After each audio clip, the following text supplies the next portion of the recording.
What is up, everyone? Welcome to R2, L2, L2R2 PlayStation Podcast. My name's Fonzie, and I'm joined by my co-host, indie game dev, and my UK bro from another mum, Callum Monroe. Callum, how are you doing? Yeah, good. I think just as soon as you started sort of introducing it, my internet seemed to have done something because you now look very crisp in HD. So that was good There timing. we go. Yeah, I have tinfoil lining my pants, so I think that's what's helping. Oh, nice. Yeah. I was going to ask, but I didn't want to get too intimate. No, that's why I keep the camera up here. I'm just all in tinfoil. It doesn't cover everything, so that's why it's Yeah. just showing up here. Yeah. So how you been, man? Yeah, not bad. Just same old, really. Just been working and getting cold because it's now October. And yeah, just same old, really. Just plodding on. Yeah, you mentioned it's October. It's October now. Yeah, like we're a little over a month away from PS5. That's what, November 10th, 11th, something around there. It's like mid-November. It's so crazy Yeah. to be this close, and Yeah. we've just been talking about this for a while now, and it's finally happening. Almost. Yeah, very exciting. We get it a week later over here, which is very sad. Right. But the looks of things, I won't even be getting one anyway because I can't find any. But no, yeah, very exciting. It's crazy how close it is. I think especially for people who have got them sort of confirmed for the day. It's pretty mad that something that big has only been available to pre-order a couple of months before its release. But I quite like it. It's exciting. We don't have to wait too long, and there was a huge amount of hype sort of because of it. So very exciting. And yeah, I'll just have to hire someone to steal yours and bring it over to me. So get it a week early that way as well. You know what? I looked into this. So when I'd asked you about your address a couple weeks ago, part of that was also I had two pre-orders for the PS4. They were like still locked in. One of them was through Target originally in the States, and then directly through PlayStation. Since I had the two, I was like, maybe I can ship it to Callum. He can just I don't know, PayPal me the cash or whatever. I looked into shipping, and it was maybe 90% of the cost of the PS4 or PS5 just to ship it to you. So it's like there's no way I could actually get it done. But unless I appreciate the thought though. But yeah, I'd have to have that weird American plug with the two. That's two true. prongs or three prongs or sometimes it's two prongs. Yep. Yeah, I'm not about that. I prefer the big English plugs that don't look like they're going to fall out the wall all the time. Yeah, it's interesting that we have different electricity standards for plugins. It seems like it should be the same, but like universally. But I'm not sure why they went with that. But it'd be a whole process to completely rebuild infrastructure when it already works. So it's like why throw out the window? Yeah, well, I always sort of whenever I come over to America, or I think Europe have the same electrical sort of outlet as well. And you always have to get like that travel adapter or whatever, and they always sort of you'll put them in, but they're too heavy for the wall, so they'll sort of like tilt out, or like they'll sort of have like a lock on it that you got to slide across to like make sure it stays in the wall, and that's just too many things for me to have to worry about. Right. Nice. So you been playing anything this week? So a couple of weird ones actually. I've actually just started playing Skyrim, which is a game I don't really like, but I've been thinking about giving it another go.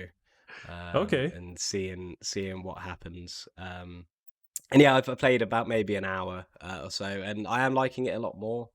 I'm trying to like really get invested in the lore because I love Oblivion and Morrowind, so I'm really trying to like read all the books I pick up, really listen to everything, explore, and just really take my time with it. And it looks really, really nice. I'm playing on my PC on Ultra at 1440p, and it actually looks a lot better than I thought it would, and that's with no mods or anything. So I've been played a little bit of that, and I've also been playing Ease or Wise or however you pronounce it. That JRPG I was playing last week. Okay, nice. I bought the original first two games, which have been like sort of touched up and things, and you can get them on your phone. So I've just been playing through that today, and it's really good fun. They're only about 6 hours long or so you can just sort of blast through them, which is quite refreshing for a JRPG. So yeah, I've just been playing through that as well. But other than that, I've been wanting to play some more Last of Us 2. But I think I said last week I'm at the hospital, so I've been waiting for a time where I feel brave enough to tackle that. Yeah. We'll give you the Skyrim bug to go back in. Did you originally play it when it came out, or is this kind of your first time jumping in? Yeah, so I was a massive fan of Oblivion on 360. I think I played it on, and I mean I played that for hundreds and hundreds of hours. And so when Skyrim came out, I was very excited. I got it on my PS3, and I just felt like in pretty much every way except visually, it was just like a complete step backwards. I thought Oblivion was far deeper, had much more things going on, felt a lot more alive. I just thought it was so much more interesting. And it was a lot more difficult as well, but in like a really engaging RPG sort of way. Whereas Skyrim, I thought was just really like toned down, really streamlined, but not in a good way. And yeah, so I nearly finished it when I first played it, and then I got it again on PC a few years ago, and I just modded like the crap out of it, and made it even more unenjoyable. So I've now sort of had a few years to like stew on it, and yeah, I thought, you know, I'm interested in sort of playing it, and especially with all the stuff going on with Bethesda at the moment, it just sort of put it back in my mind. And yeah, and to be honest, I am enjoying it a lot more. I'm playing it on like a hard difficulty to try and recreate that Oblivion kind of feel. And yeah, like I said, just the fact it looks like it does. I didn't think it would look as good as it does on PC all scaled up, but it looks really nice, runs really well. So yeah, so feeling optimistic about it. But like I said, I'm only like an hour in, so that could all change. Yeah, you mentioned Oblivion, and that reminds me, I just listened to this interview.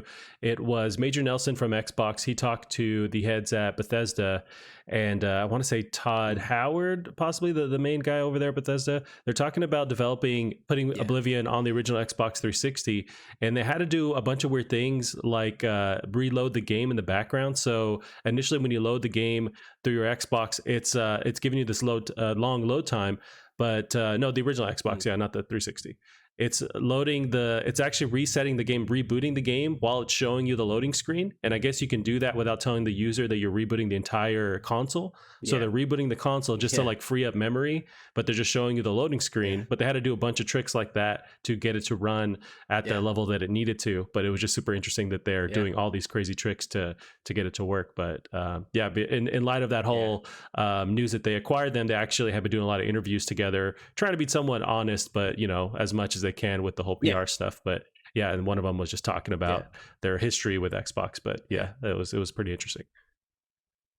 No, I remember. I think it was my brothers who got Xbox 360. This is when it sort of was when it first came out, like Gears 1 and all that.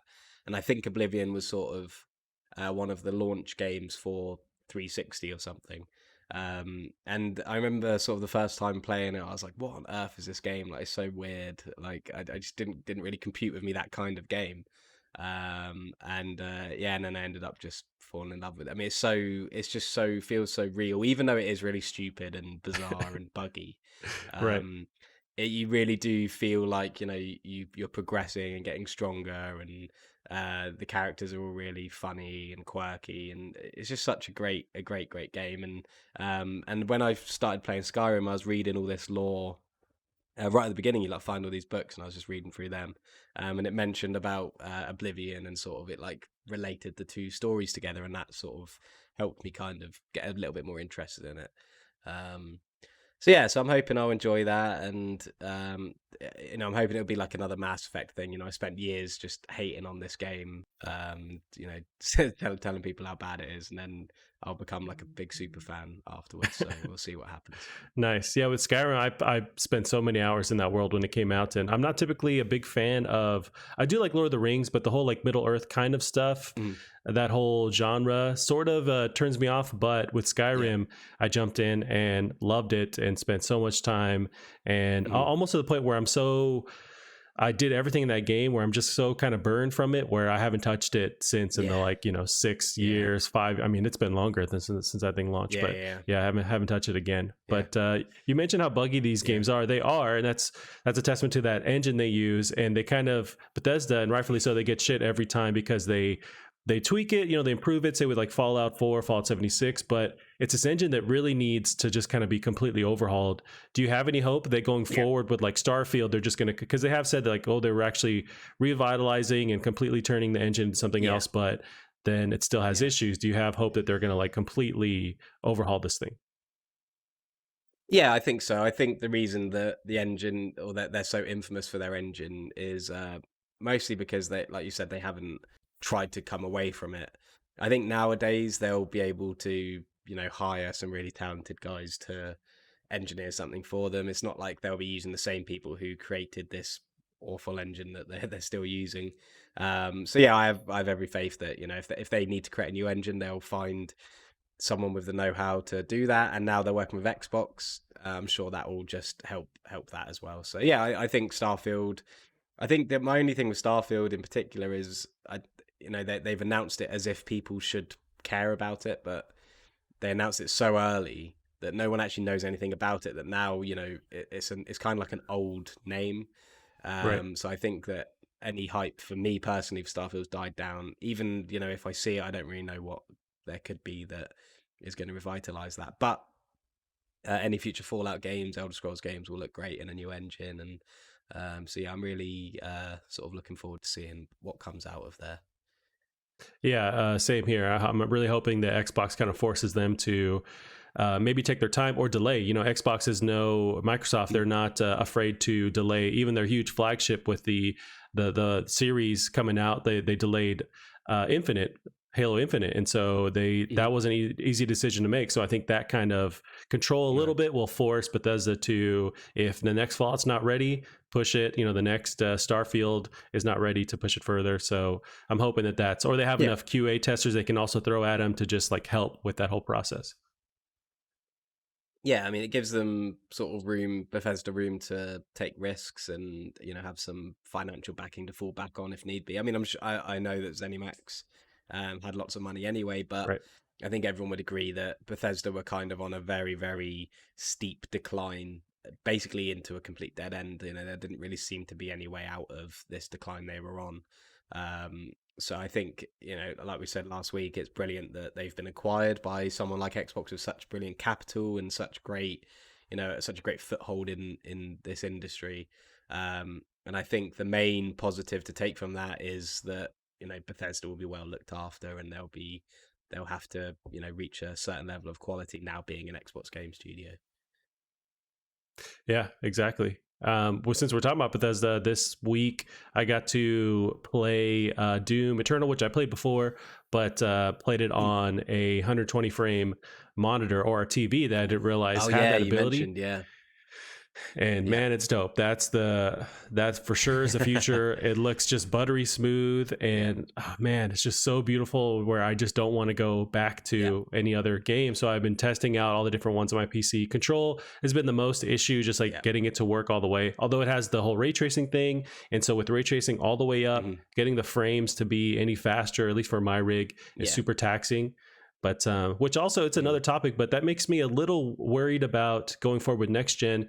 Every console is claiming, at least with the Series X, with the PS5, they're claiming 60 frames per second. Ray tracing is on, but ray tracing is still so demanding on hardware. I wonder if we're going to actually see some stuff like drawn back to 30 frames per second to see the ray tracing, or some kind of stuff behind the scenes helping it out, because it's still no joke. Like I've seen Digital Foundry did a great breakdown of the whole 30 card series, the RTX 30 series, and they showed I want to say it was a Metro Exodus playing, and it still has a hard time hitting everything with ray tracing fully turned up.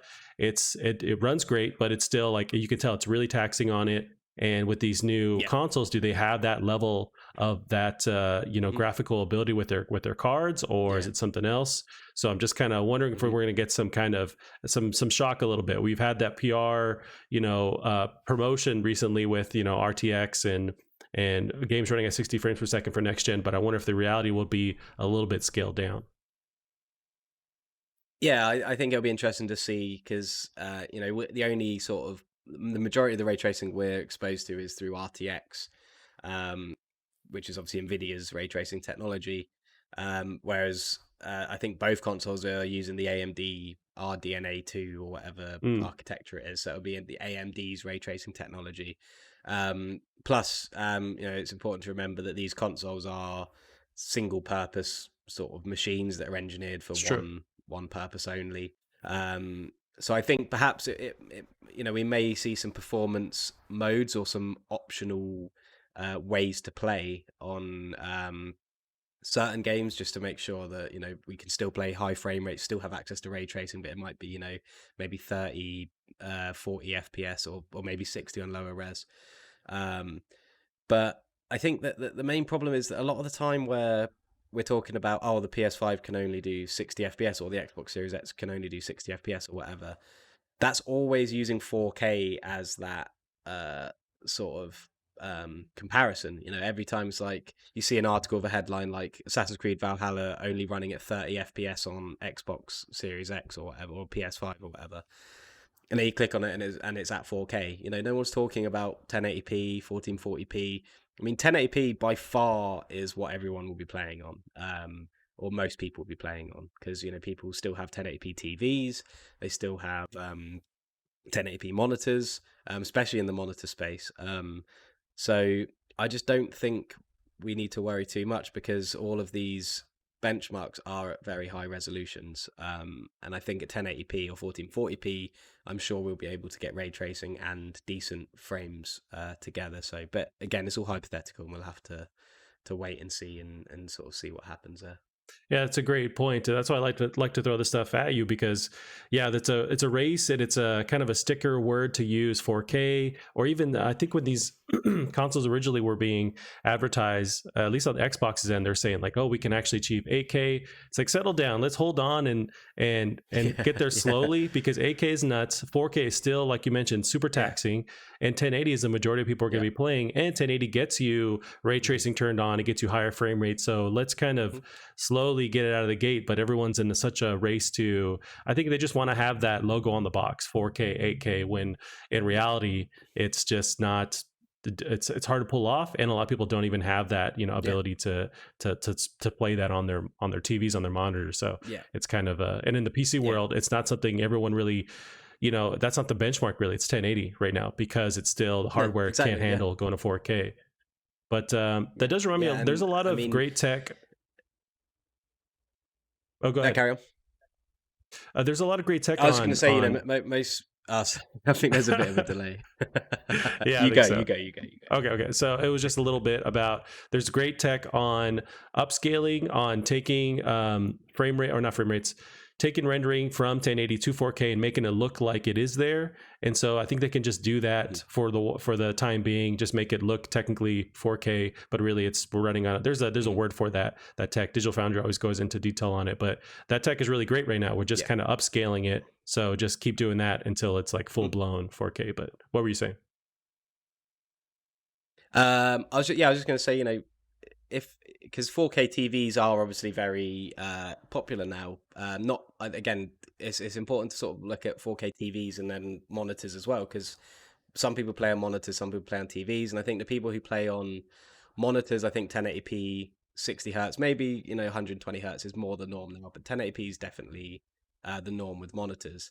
And TVs, 4K might be creeping up, but most of these 4K TVs are 60 hertz. You saying you had your 120 hertz TV, but they're not very popular. They're not really very, very they're not really heard of or talked about, because most of the time TVs are obviously used for gaming more and more, but they're more for watching films or watching television. So the 60 hertz is normally perfect for that. So you're not going to be able to see above 60 FPS at 4K anyway, if you do happen to have a 4K TV.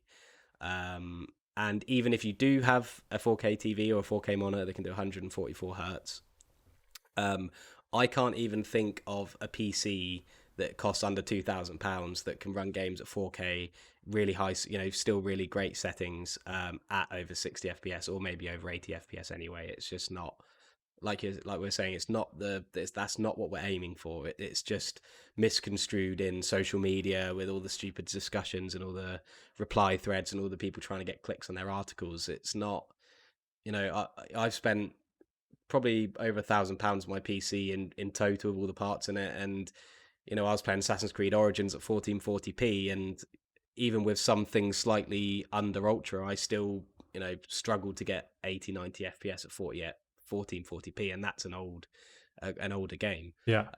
So yeah, I just don't. I just think the conversation's very much dictated by people who just are in love with numbers. It's the same thing with teraflops. I mean, if it wasn't for social media, we wouldn't even know what teraflops were, because they're just Right. so.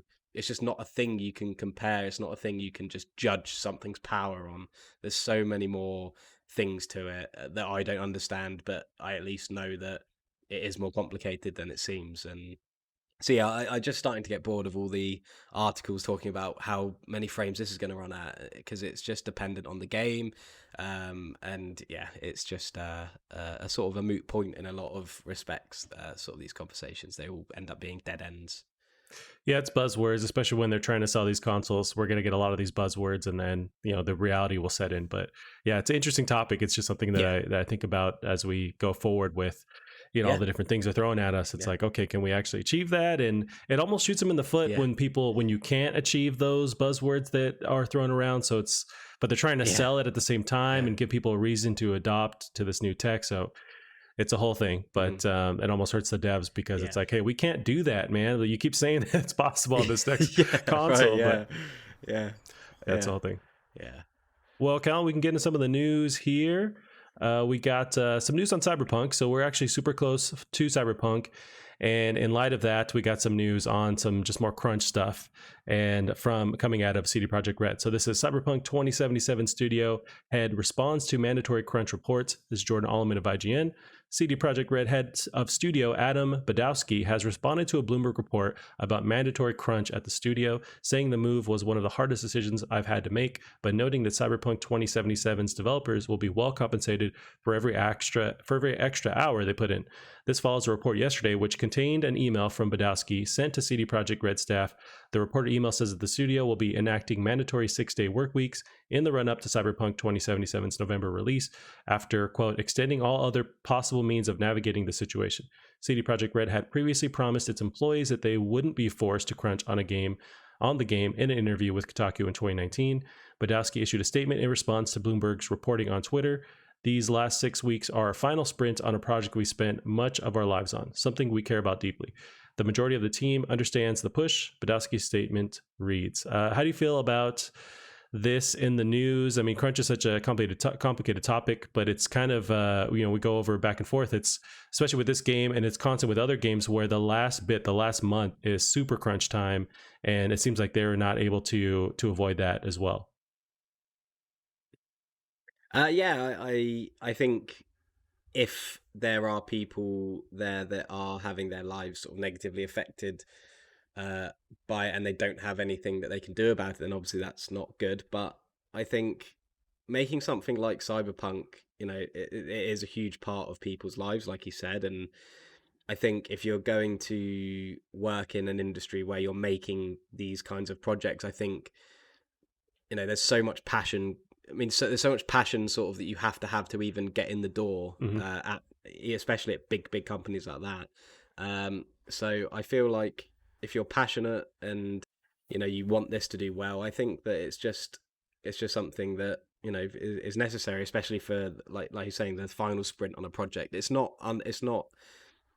sort of a strange thing across any other industry. I mean, it's the same with any industry that has big projects to work on. I mean, look at hospitality.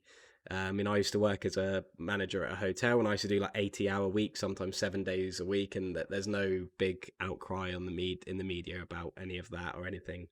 And that's forced. That's not, you don't have a choice. And so yeah, I don't know. It's like you're saying, it's a really hard one, because I can see both sides. I don't think it's right that anybody should be forced to do something against their will, that's outside of their contract or anything. But also, I think it's a very niche industry to work in, and I think that unless it's because of bad, production or bad time management or bad organization, I just think it's part and parcel of sometimes making these huge, pretty much quadruple A now games. And it says they're all going to be compensated for every extra hour they put in. I've seen things saying, people are looking at this from a US labor laws perspective or a UK labor laws perspective, and Poland have their own labor laws, which are apparently very, very Right. generous. Because you've got to remember, CD Projekt Red are a Polish studio. So yeah, I mean, I don't really know what I my actual opinion would be on it, because again, I can see both sides, and I think both have fair points. I think it's just a very difficult one, but I do think that the games industry is not the only industry that has crunch like this, and I think sometimes to create something special in a timely manner to please your consumers, I think that is sometimes just necessary. And yeah, I think that the people crunching will be compensated very well. And yeah, it's just one of those things. I'd be interested to see if Cyberpunk receives as much hate as Last of Us 2 did from this, because Last of Us 2 was received a whole storm of negativity simply because of crunch. So it'd be Right. interesting to see if Cyberpunk will receive something of the same ilk, because you normally see Project Red mentioned in conversations about studios that don't crunch, or that aren't predatory. They don't release DLC or they don't have microtransactions or anything. So it'd be really interesting to see how people sort of respond to this. Yeah, you're right, and there's so many different directions to go in. In reference to Naughty Dog, yeah, they had it was kind of an expose talking about how there was a lot of a crunch culture there, and I think that was part of that negative backlash when that was kind of exposed. You're right, with CD Projekt Red, they've claimed, at least in 2019, there was that reference that they're trying to avoid crunch altogether with this game, and the reality is they couldn't avoid it. I wonder. So there's a couple of things to break down. There's this great tweet, and I wish I could pull it up in time to actually reference it. But they were talking about how in Poland they have these labor laws that are actually in favor of employees, but because they also have these contracting regulations where you can kind of hire someone as a contractor and not an employee, and so you can void all that and have these different setups for a contractor. And a lot of times they'll do that for even if you're an employee, they'll hire as your contractor, and you don't have that restrictions on those same restrictions on the amount of hours you work. There's that aspect of it, and also the 10% that they're supposed to. The employees are probably going to get 10% of the back end as some kind of compensation or extra compensation, but that might only apply to 2020, and the game obviously is on the edge of 2020 releasing into 2021, so they might not receive a lot of that, is what they're claiming. Part of that 10% extra is also if you commit to the team, if you actually see it through release. So if you were to quit because of the crunch, you don't get that. Also, your name isn't in the credits. You're not able to use that on your resume that you were working for CD Projekt Red, even though apparently if it was for so long, if you quit before that game actually releases, they were kind of remove you and don't let you use it as a reference anymore. So it gets a bit more complicated. At the same time, it's like, obviously at the face of it, crunch is bad, right? Across the board, nobody likes crunch and nobody approves of it. But it's this gray topic where this stuff is super complicated to make, and it takes so much time, and you can say, okay, just delay the game, but that just means the crunch extends. So they just have 2 more months of crunch, and so that doesn't end either. You can try and throw more people at it, but that doesn't seem to solve the problem either. This game has a huge budget, so it's not a money issue. So it's almost just like you can't say it's just part of the deal of the gaming industry, but at the same time, they just haven't had an answer for it. And I don't know what that answer would be, because you have passionate people that, even if you have across the board people that will take the time off, you have other people who it's like, well, I'm putting my soul into this game. I want to put as much time as I can. So it's this weird, thing that's it's 4 different topics at the same time, 4 different feelings at the same time, and there's no answer for it. I wish we could eliminate crunch. At the same time, I don't know how you do that, and it's something that it should still be brought up. It should still be there should still be attention to it. It should still be a negative thing, I guess, when we talk about it. At the same time, no industry or no developer has been able to avoid it, at least on this scale. And I think it becomes really common when it's this AAA, quadruple A level. It's insanely hard to avoid crunch altogether.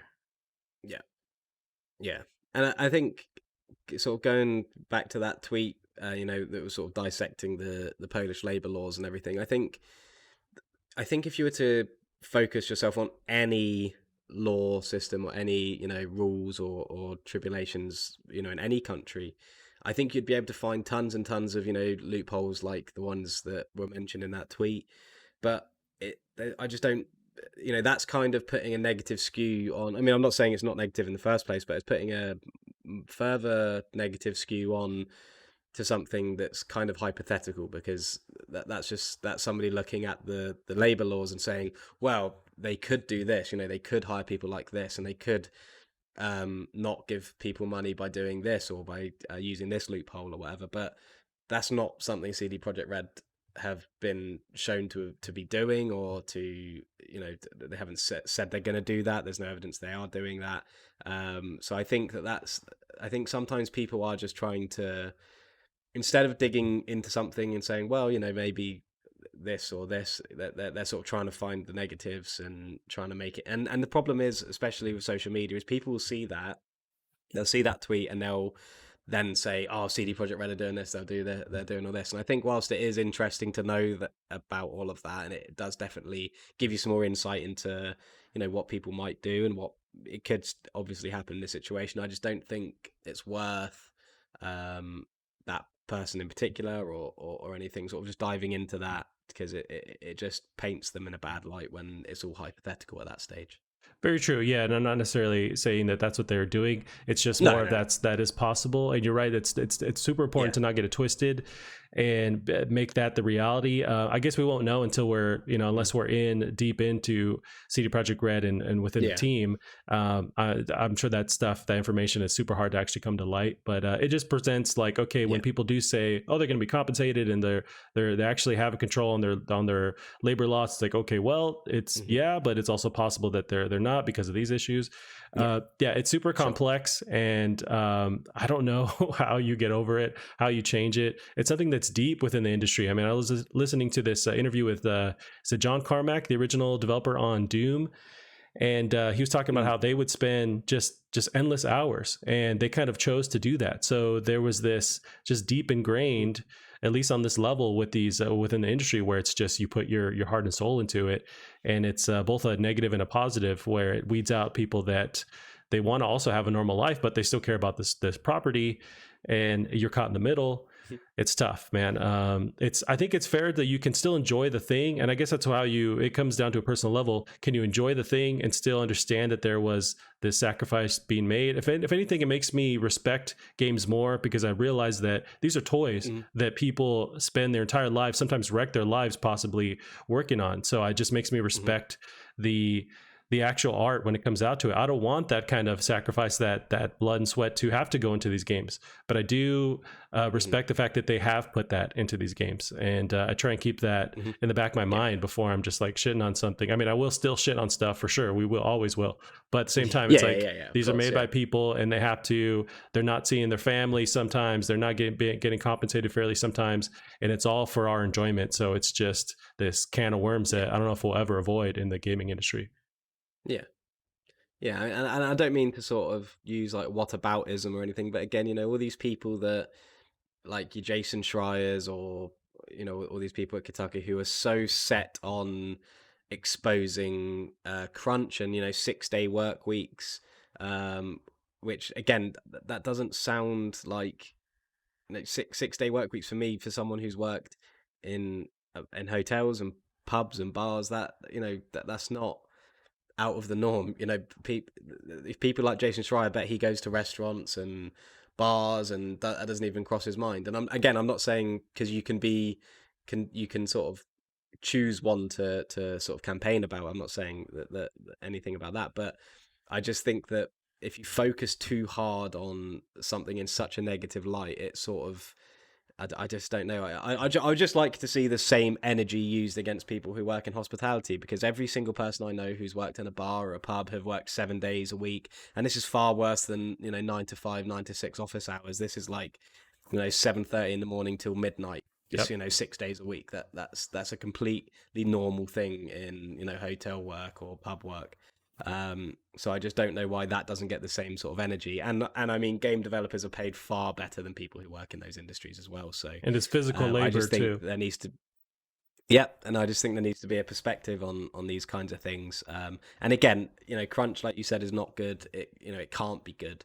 But I think when you look at the specific industry it's in, I just don't think it can necessarily be avoided as easily as just complaining about it and making YouTube videos about it, going, "Oh, crunch is really bad and the games industry is awful," and it's like, but it's not that easy. You know, it's easy Right. to just cry about it and try and act like a hero by sticking up for all these poor employees who are probably getting paid lots and lots of money, when there's lots of other things that these people seem to not care so much about. But No, yeah, I definitely don't disagree with you on that. I do want to see just more nuance when it comes to this topic, because it is such a just mm, deep and complicated topic, and it's not just like it's good, it's bad. There's all this stuff going on, so I do want to see more of that. And you're right, where there's these high profile mm, interviewers yeah, and journalists that kind of will pick a lane, and no matter what, like that's their perspective, but it's deeper.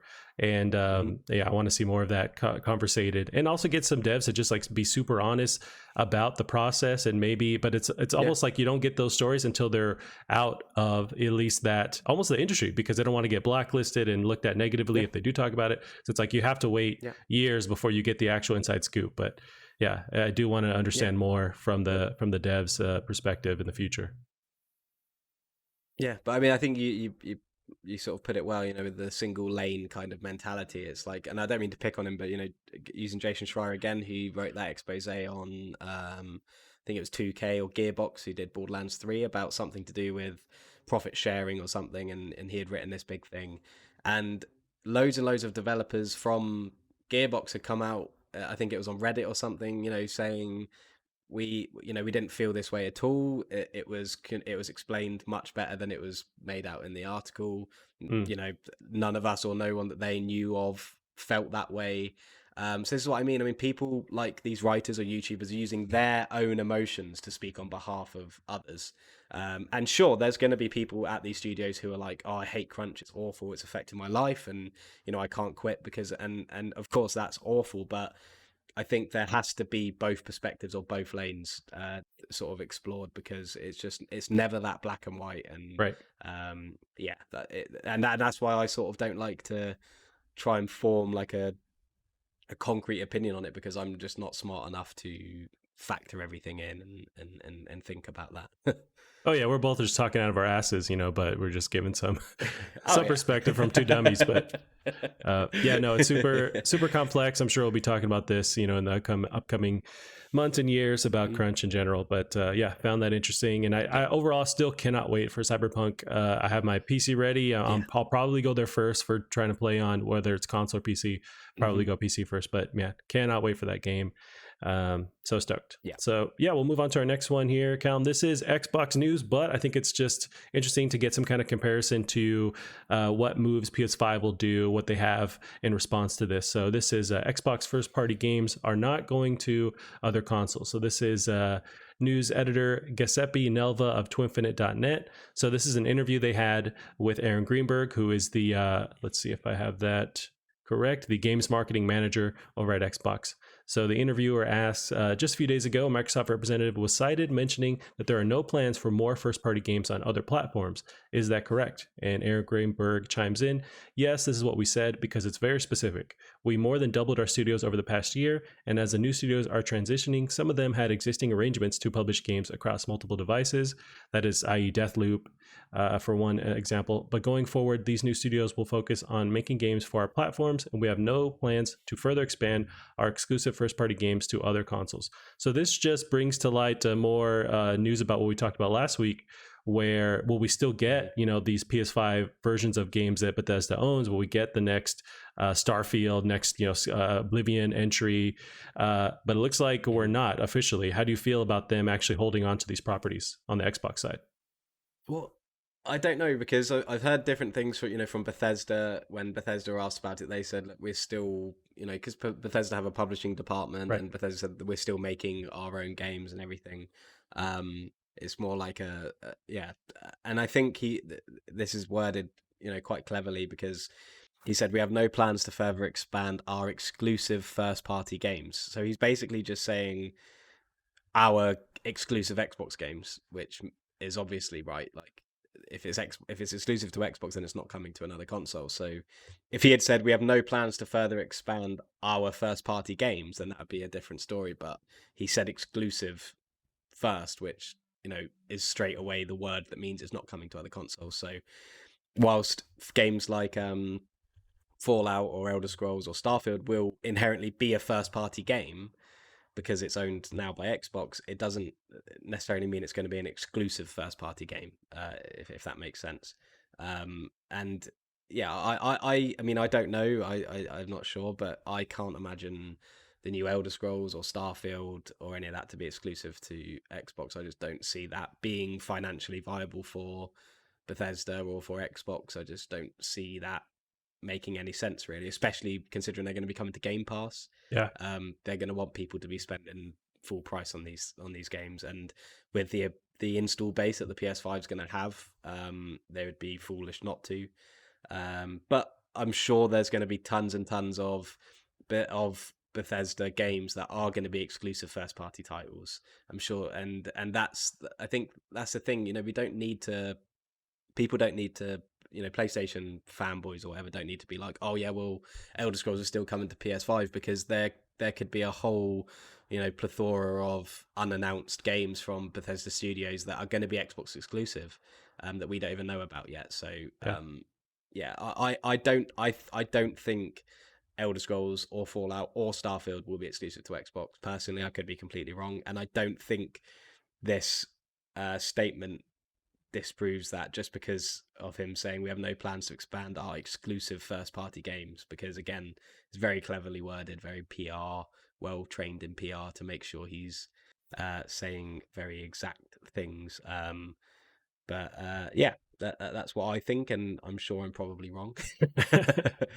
Well, I share the same similar ideas where financially, I don't think it makes sense for them to lock these games to the system, because they want to try and make some of that money back, right? That $7.5 billion they spent. So some of that is getting other consoles to pay the full retail price while giving a cut back to their Xbox users and having it, free on Game Pass, first on Game Pass. So it's tough, but I wonder if maybe there will be some disagreement within Bethesda's publishing side, saying they actually want to put it on PS5. But I imagine they already nailed those deals beforehand, before they made this arrangement. So I'm sure they've already talked about this. Does that mean that maybe the actual reality will be, it'll be first on Game Pass, maybe on Xbox, timed exclusive for like a year, then we get these titles out, similar to how PlayStation has handled like PC ports with some of their games. I wonder what the details are. This quote does make me think that it does lean more towards, because Bethesda is their first party now, that they're saying like, hey, this is only going to be for us. Although they do word it well, where that gives them wiggle room, where they say we have no plans.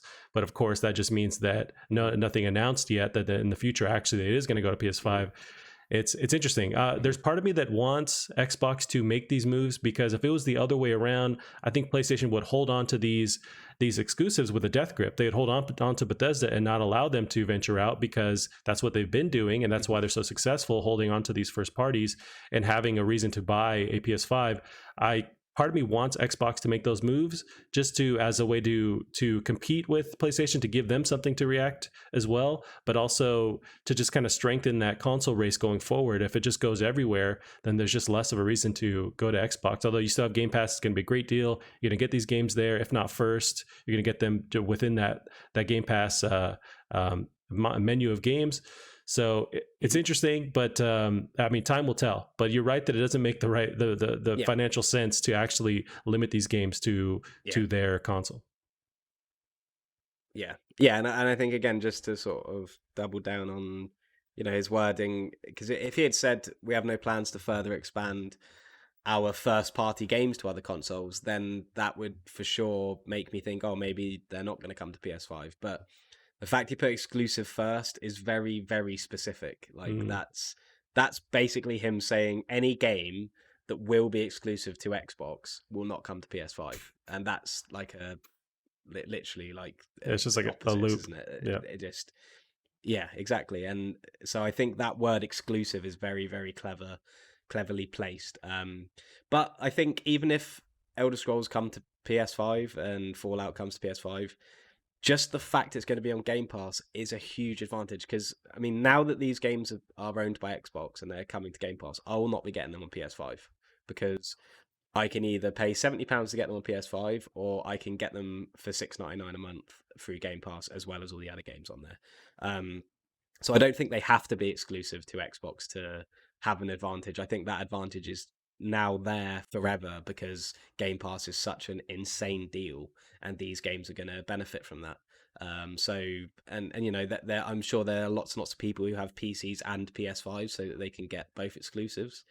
And it's going to be the same for all those people. They're going to choose to get, if a game's on Game Pass or PS5 and it came out that one day, they're going to get it on Game Pass every time because it's either £70 or £6.99 a month, Right. unless you're a really sad and pathetic trophy hunter like I am, and you want to get the platinum trophy. Then that might be a different story.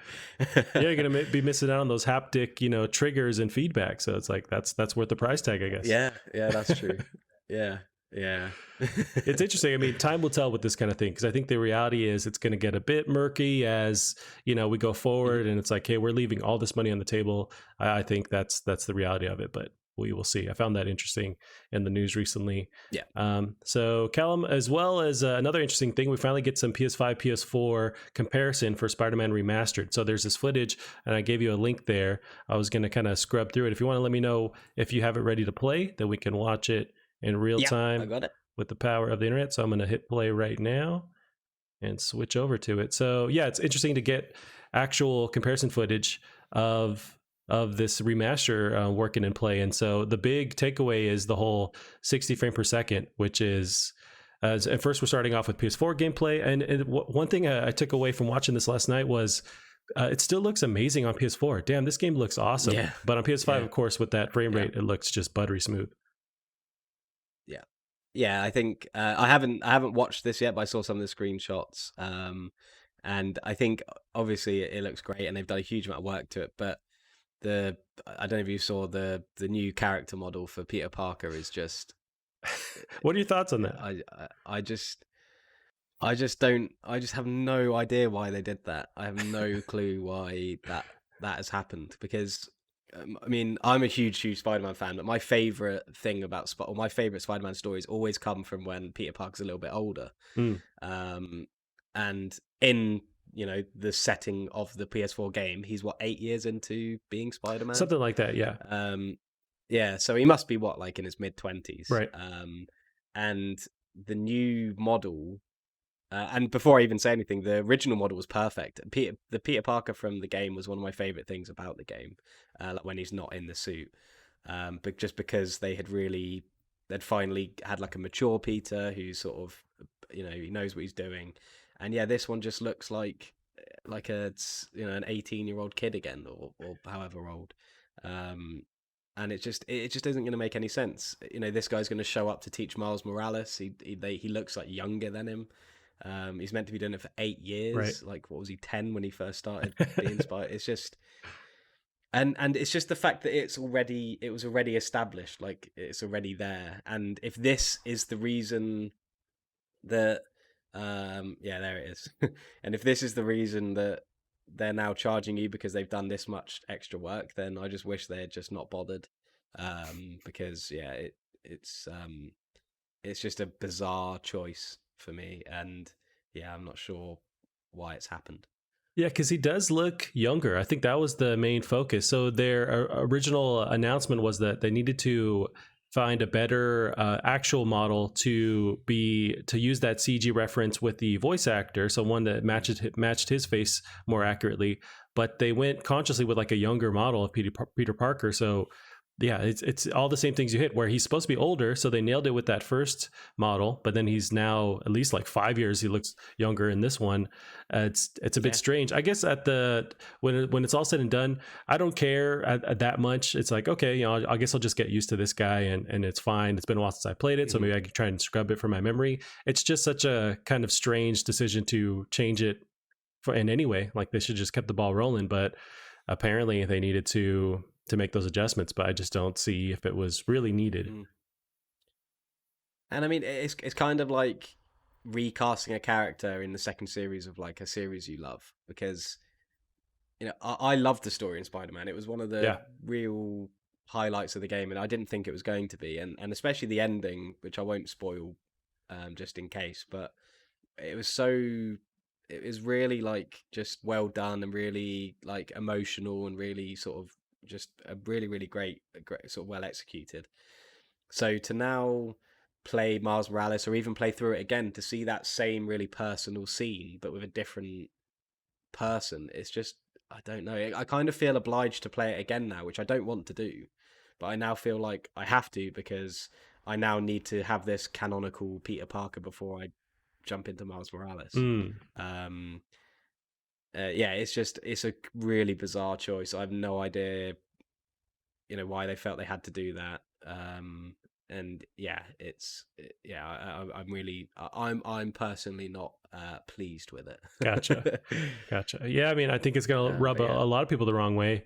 And myself, it's not a deal breaker for me, but it's just more like, hey, why did you do this? But they have their, at least. Yeah, exactly. Yeah. On paper, they have their reason why. But aside from the weird change in the model for Peter Parker, just seeing these two in comparison, are you more, interested in playing this on PS5, seeing the new, it seems like they're showing the ray tracing tech with the reflections, which look nuts.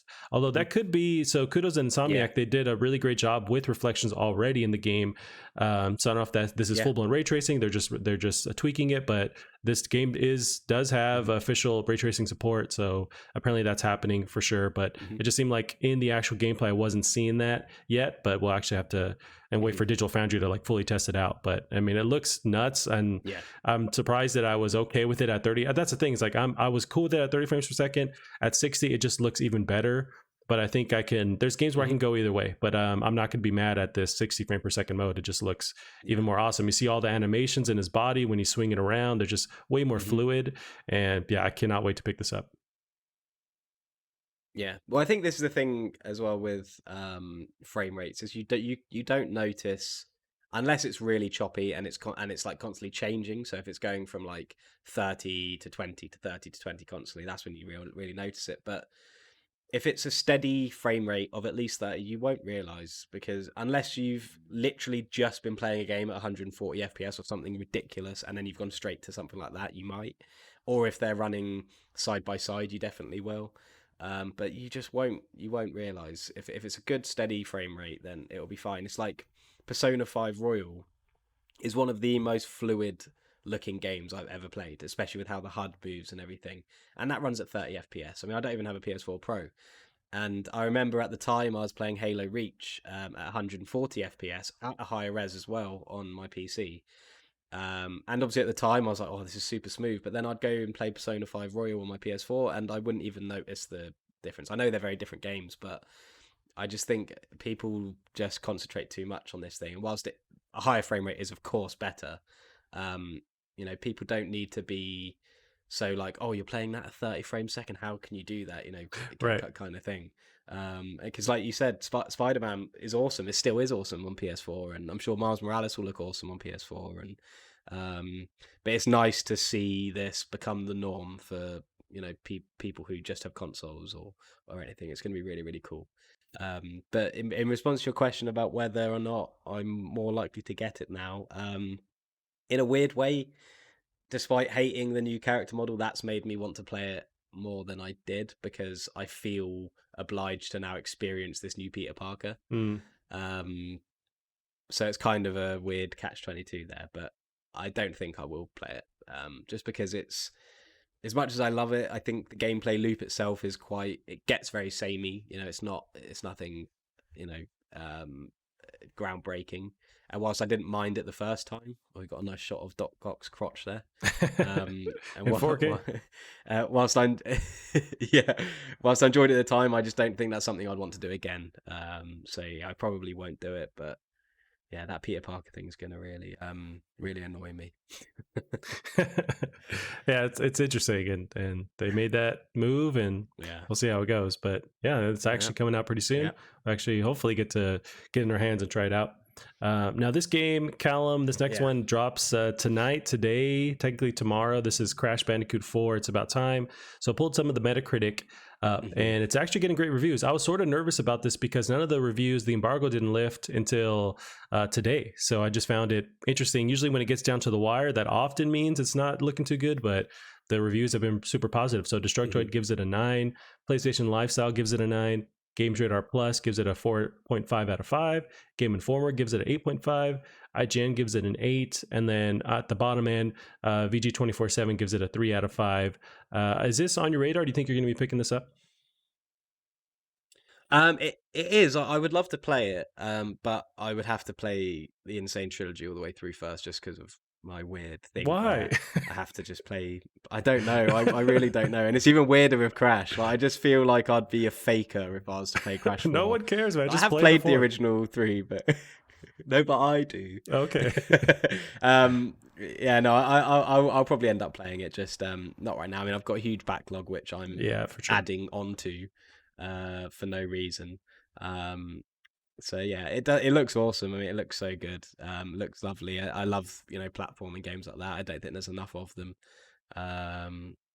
So yeah, we'll have to see if it can knock Knack off of the top spot. But, we'll find out. That's a top spot, man. It's tough. They have their work ahead of them. Yeah. I was a bit frustrated with the Insane Trilogy just because they kind of they kept the same like type of gameplay where it's pretty brutally hard at points, and I both love it and also was frustrated.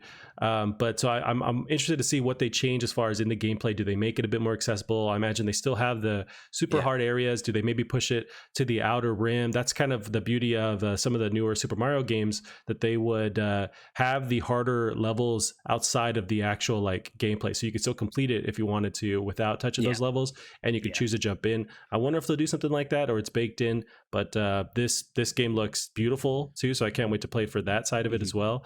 And I have no problem just jumping into this one. I did dip into the Insane Trilogy, didn't finish any of them, but played for a couple hours on each. And I'm glad it's getting good reviews, and it looks like it's gonna be awesome. Yeah, I think actually I think it's supposed to be harder than the Insane Trilogy. Great. I was looking at PowerPix, who does all the trophy guides and everything. And I say he, I think it's a group of people. But yeah, they were saying that it's apparently the very last levels are extremely hard, especially to do all the time trials and relics and that. But it does sound like there's a modern or retro play style, so I don't know what that means. I don't know if it's anything to do with like the D-pad, because I know some people like to play with the D-pad or anything like that. So I think actually I might give that a down. I might download the Insane Trilogy tonight actually, and just blast through it. Not worry about all the collectibles and stuff, and just get through them, and then I might pick this up because it does look really great. I was just on the PowerPix thing, and they had like a video or a trailer or something pop up, and it does look pretty nice. It's also something to say for Activision actually taking the charge and allowing these remasters for a lot of their classic games. I mean, they own the Tony Hawk's Pro Skater franchise, and we have that beautiful remaster recently. And there, we had Spyro, we had the Insane Trilogy, and so this is a new entry. But I love that they're dipping into these properties, and it's stuff like Konami. I wish they would get off their ass and allow somebody, if not them, allow somebody else to tackle all these properties they're sitting on. And you're seeing Capcom do the same thing. So I just I'm hoping this is taking note, or other devs are taking note, other publishers, studios are going, hey, we have all this stuff that we're sitting on, let's put in some time and give the people what they want. So I'm really hoping we see more of this going forward. Yeah, definitely. I love remakes and older series sort of having sequels or reboots or anything. So yeah, I'm all for that as well. Nice. Yeah. So that came out today, or comes out very soon, next couple hours. But I can't wait to try that. I think that is the full retail price, right? I'm assuming so. I haven't looked into that. That might sway. How much is it? Yeah, I'm wondering if it's the full retail price or if it's any cheaper, because that might sway. I see what you mean. Yeah, I feel. If it's maybe a bit of a discount, I'm more inclined to jump in. Point, actually. I don't like spending money. All it is, it's full retail, $59.99 over here. It's a little tough, but it's still, it looks really good. It's just that's slightly. I'm sure it's worth the money. Yeah, for sure. But yeah, $59.99 is $59.99, isn't it? It's a lot of money. So yeah, it's something I think I wouldn't mind waiting on, until there's a deal or something. But still, looks awesome.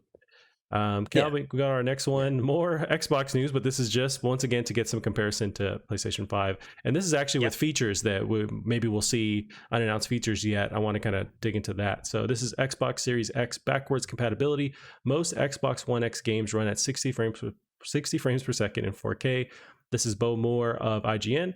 Digital Foundry has put the new Xbox Series X to the test, seeing how it runs current gen games as compared to the Xbox One X. While the Xbox One X often struggled to output games at more than 30 frames per second, the Series X was capable of a smooth 60 frames per second, or whatever the game's frame rate cap is, in almost all the games tested.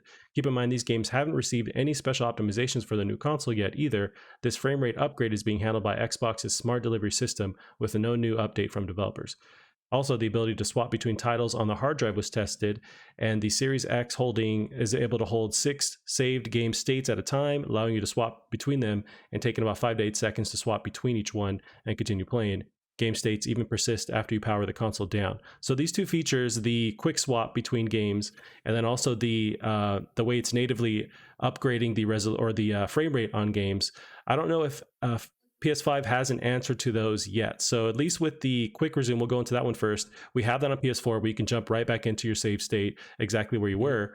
But I haven't seen, I've been combing through the internet, I haven't seen them announce the ability to swap between different titles like Xbox is testing now. I wonder if they have a response to that. Do you think that's something they can pull off? Yeah, I think if anything, I think that's something the PlayStation 5 is going to be superior in.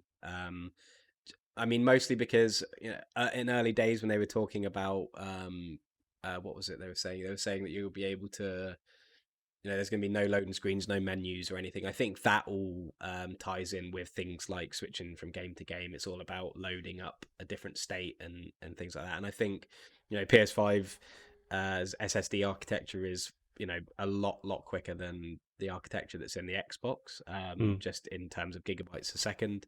So I imagine that if anything, it'll be just as good on PS5. But I can't say the same for the smart delivery. I think Xbox have definitely taken that route, and I don't think PlayStation 5 has. So I don't think we'll see. I think we'll just see pro games running how they run on the Pro on the PS5 personally. But I'd like to be proven wrong on that. Yeah, there's one aspect of this. So we had the PS4, then the PS4 Pro, and I own the PS4 Pro. There is a mode that lets you unlock hardware or unlock software abilities on the standard PS4 models where they will take advantage somewhat of the extra whatever it's RAM or graphical ability. But I don't see how that transfers over. But they have that mode you can turn on and off on the PS4 Pro rather. But is there any of that going on when we switch to PS5? Like it seems like if they had that ability, they'd be also advertising that as well, where these games will natively run better. It seems like they don't have that installed yet, or part of the architecture as of yet. Yeah. And I wonder if I keep going back to Xbox's the way they've integrated with PC the past couple of years, how it's a lot of their games are available on PC. They make sure that they're available there as well, where you have that PC architecture of supporting all these different graphics cards and frame rate abilities. And so because of that, maybe they're able to take advantage of their games now where they just natively talk to the new hardware. So whatever the Xbox, the next Series Z or 5, whatever comes out, it's just going to talk to that hardware just like because they've put in the groundwork and made it more PC friendly. And on the PlayStation side, they haven't done that at all. It's just their own architecture. So I wonder if because it seems like they're going to have to go and tailor make each PS4 game to work better on PS5. Yeah. I think again, I think like you said, I think Xbox have a certain route that allows them to do this, quite easily. Not to mention, Microsoft's history with software being creative Windows. I'm sure making sure software is compatible across different versions is a thing that they, have to think about all the time. So I think that unless PlayStation are just holding some cards close to their chest, they have barely talked about the UI or anything so far. It could be just a real last, blow up of good news. But yeah, I just don't know. I just can't imagine it happening. I would have thought they would have said about it already.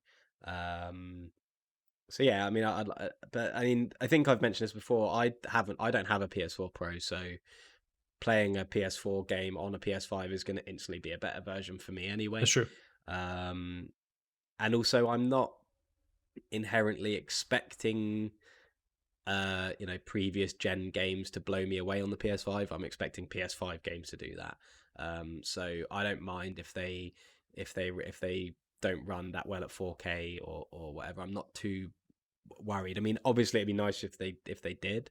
But I'm mostly buying my PS5 to play PS5 games and just continue what I was already doing on my PS4.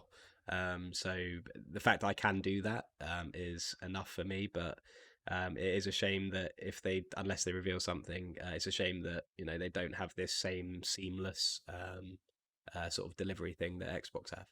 Yeah, it's interesting because I think that was PlayStation's mantra for a while going with the PS5 is that they're not concerned with the ability to play these older games. It's their focus is PS5 games and unlocking that hardware. Where the folds are introduced is where they have a lot of games, at least in this window, that are going to have PS4, PS5 versions, whether it's Miles, it's a Horizon, that's still not within the window, but they're going to have PS4 support.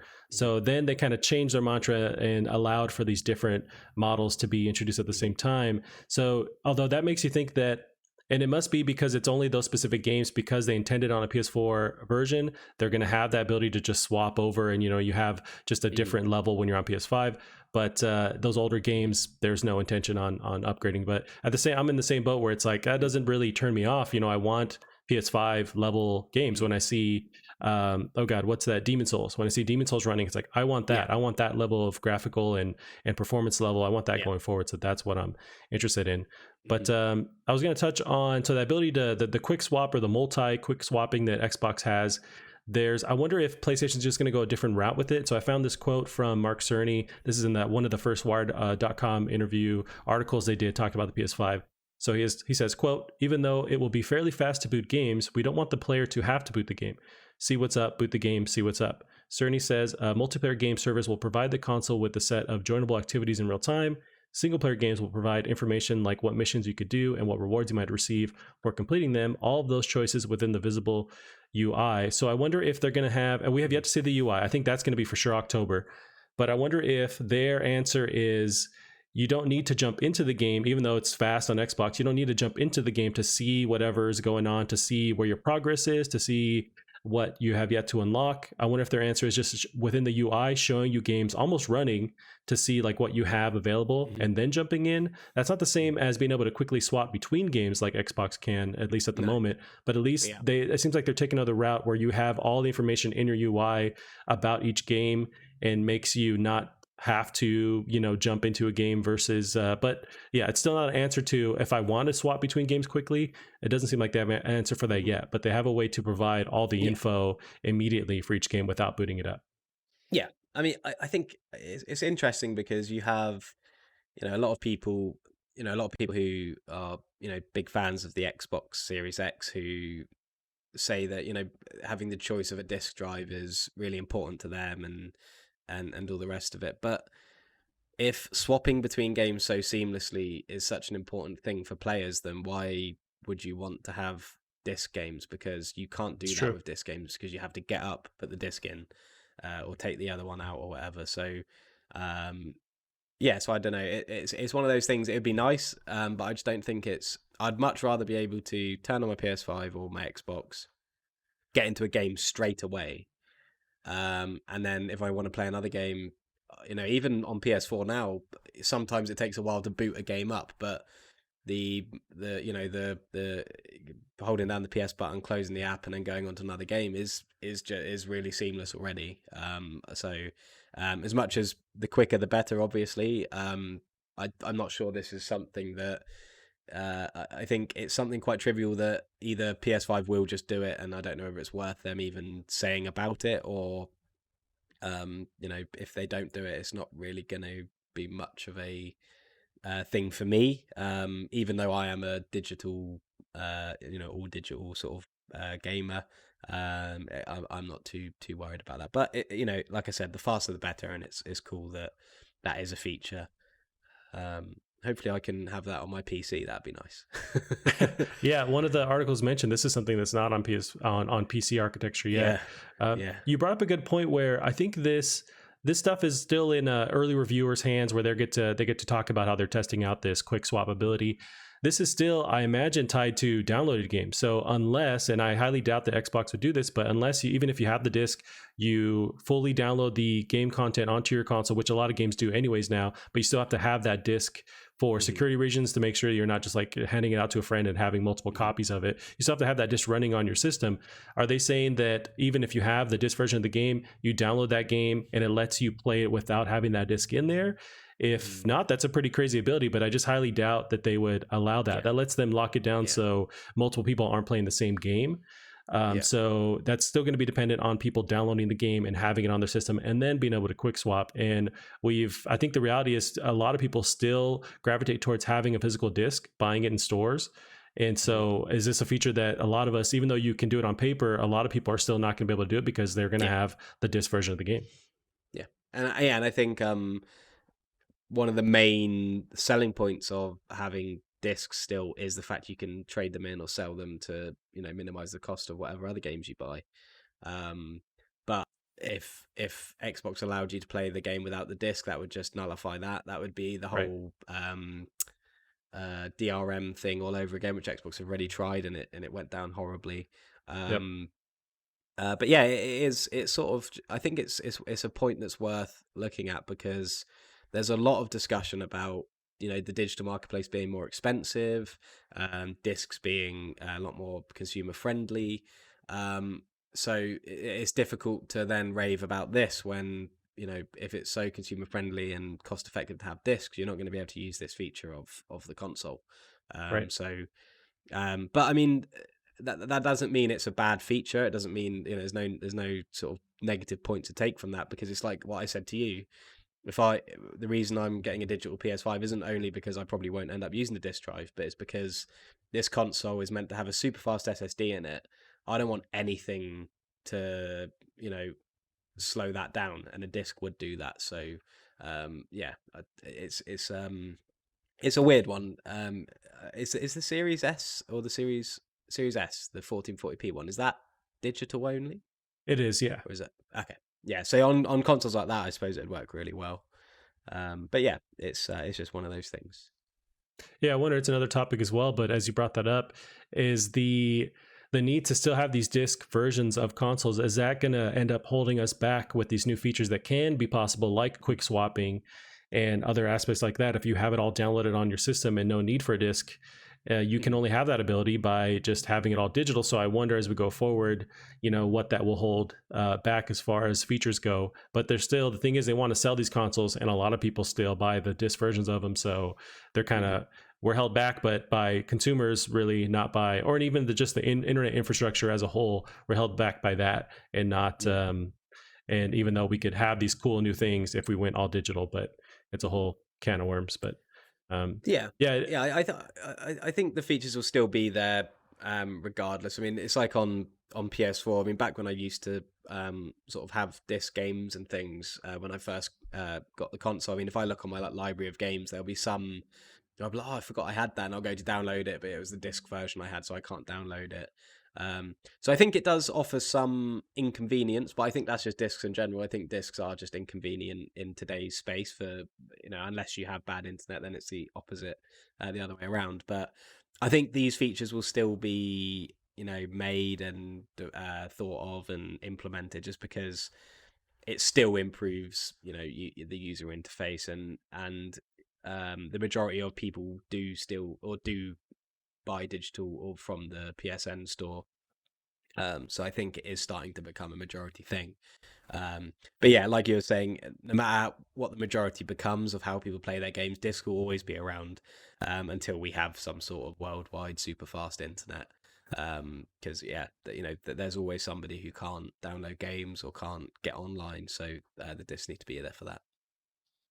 We need to get Elon Musk working on this high speed for everyone worldwide. Yeah. Even if it means unlocking the AI or the robots, I guess we'll take our chances. Yeah, that's fine. Yeah.